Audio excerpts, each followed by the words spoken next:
श्री शिवाय नमस्तुभ्यम। हर हर महादेव। पूज्य गुरुजी श्रीमुख से परभणी में आज से 5 दिन की माँ चंद्रभागा शिव महापुराण कथा शुरू हो चुकी है। आज परभणी में हो रही शिव महापुराण कथा का पहला दिन था। आज की कथा में गुरुजी ने हमें मकर संक्रांति के दिन करने वाले 5 नए उपाय बताए हैं। इसके अलावा कई अन्य जानकारी और पत्र पढ़कर बताए हैं, वो सभी इस वीडियो के माध्यम से आपके साथ शेयर करने वाली हूँ। तो चलिए वीडियो शुरू करते हैं। आज की कथा की पहली जानकारी है, पूरे दिन भर में हमारे मुख से कई तरह की बातें निकलती है। कुछ अच्छी होती है, कुछ बुरी होती है। कभी कभी हम किसी और के लिए कुछ गलत शब्द बोल देते हैं या फिर कभी कभी हमें झूठ बोलना पड़ता है। इसलिए पूरे दिन में एक बार हमें हमारे मुख से भगवान के नाम का जाप अवश्य करना चाहिए। चाहे हम श्री शिवाय नमस्तुभ्यम बोलें, चाहे हम हर हर महादेव बोलें, चाहे जय माता दी बोलें या राम नाम बोलें, जो भी हम बोलते हैं, भगवान का नाम लेते हैं, जिस भी भगवान को मानते हैं उनके नाम का स्मरण हमें पूरे दिन में एक बार अवश्य ही करना चाहिए। आज की कथा की दूसरी जानकारी, हमारे जीवन को 2 चीज़ें बदलती हैं। पहला वक्ता और दूसरा वक्त। जब किसी वक्ता की बातें सुनकर या उनके माध्यम से हम अपने जीवन को बदल लेते हैं, हमारे जीवन में सब कुछ सही और अच्छा कर लेते हैं, तो समझ लेना हमें वक्त नहीं बदलेगा, हम वक्त को बदलेंगे। और जो एक वक्ता के कहने भी अपने आप को नहीं बदलता, उन्हें फिर वक्त खुद बदलता है। जगह जगह ठोकर खाना पड़ते हैं, कई तरह के उतार चढ़ाव देखने पड़ते हैं, तब जाकर उन्हें जिंदगी की महत्व का पता चलता है। इसलिए हमें वक्ता की सुनकर अपने आप को बदल लेना चाहिए। हमें ये नहीं कहना है कि हम आज नहीं, कल करेंगे, परसों करेंगे। यदि हम ऐसे ही टालते रहते हैं तो फिर वक्त हमें बताता है सही चीज़ें क्या होती है, और जब वक्त बताता है तो वो अच्छा नहीं होता हमारे लिए। आज की कथा की तीसरी जानकारी, कथा सुनने के लिए 3 तरह के लोग आते हैं। पहले जो केवल कथा को सुनने आते हैं, दूसरे जो कथा में केवल सोने के लिए आते हैं, जिन्हें कथा सुनते सुनते नींद आ जाती है, और तीसरा जो काटने के लिए आते हैं, यानी कि उसे हर बात में नुक्स निकालना होता है कि मुझे प्रसाद नहीं मिली, मुझे जगह नहीं मिली, ये हो रहा है, वो हो रहा है, जो तरह तरह की बातें करता है, उसे काटने का बोलते हैं। आज की कथा का पहला पत्र अर्चना जी ने परभणी से लिखा है। वे लिखती हैं, गुरुजी, हमारी शादी को 21 साल हो गए थे, लेकिन हमारे यहाँ कोई संतान नहीं थी। डॉक्टर को भी दिखाया, बहुत इलाज करवाया, लेकिन सभी ने हाथ खड़े कर दिए और कह दिया कि हमारे यहाँ कभी संतान नहीं हो सकती। हम सब तरह से हार गए, हम हताश हो गए। लेकिन एक बार आपकी शिव महापुराण कथा के बारे में पता चला। एक चावल के दाने का महत्व क्या है, पशुपति व्रत क्या होता है, एक लोटे जल का क्या महत्व है। हमने पशुपति व्रत किए और आपका बताया सफ़ेद आंकड़े की जड़ वाला उपाय भी किया। बाबा ने मेरी सुन ली और मेरी सुनी गोद को भर दिया। मेरे यहाँ एक बेटी का जन्म हुआ और अभी मेरी बेटी 3 महीने की है।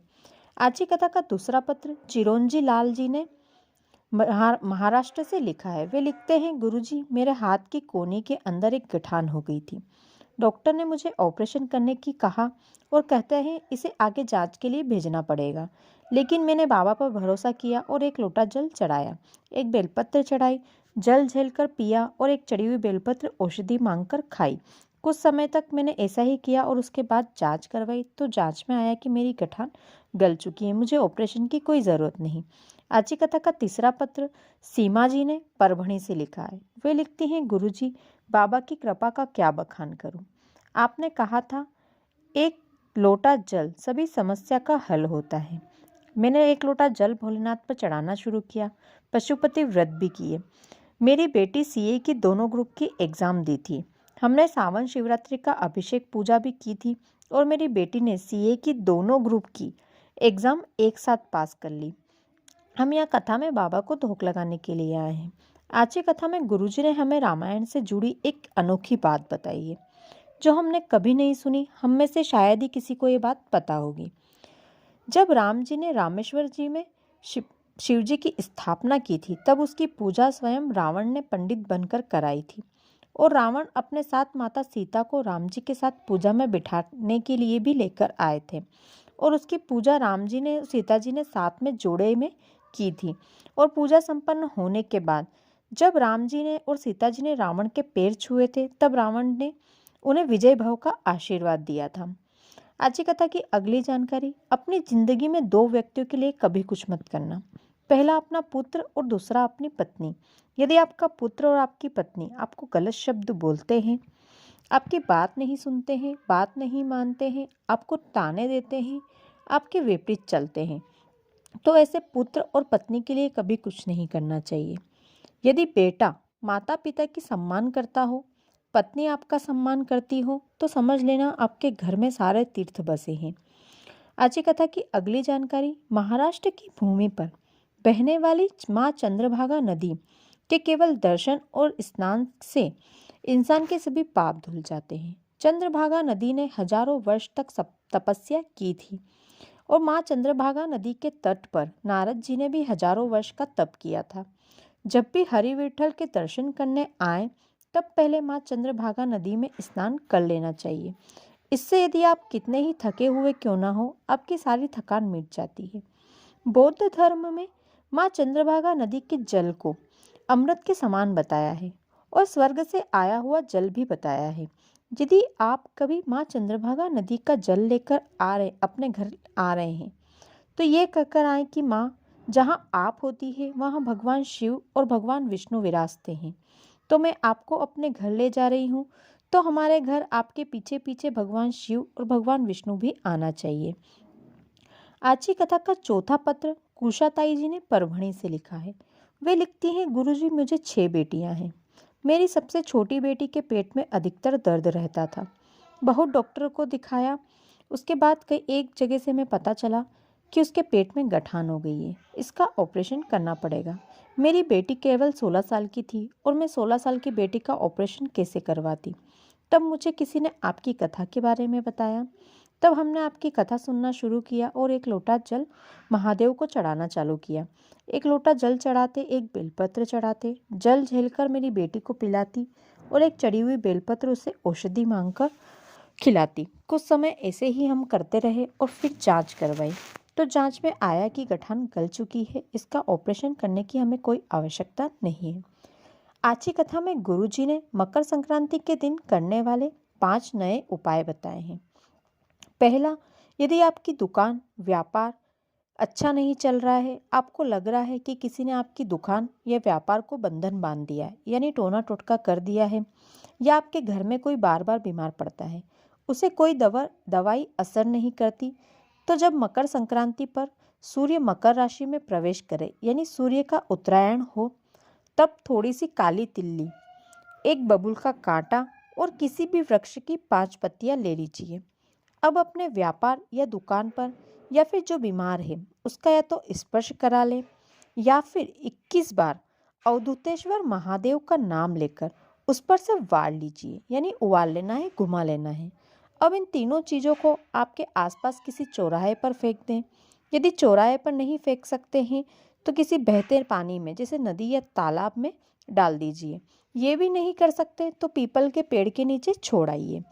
दूसरा उपाय, यदि बच्चे रात में बिस्तर में गंदगी करते हैं, रात में बच्चा अच्छे से सोता नहीं है, रात में नींद में उठकर बार बार रोता है, या फिर बच्चे चिड़चिड़ करते हैं, बिना बात के रोता रहता है, या किसी भी नारी के जो अभी भी माँ बनी है उसके स्तनों में दूध नहीं आ रहा, उसका बच्चा भूखा रह जाता है, तो मकर संक्रांति के दिन शाम को प्रदोष काल में 1 लोटे जल में गुड़ मिला लीजिए।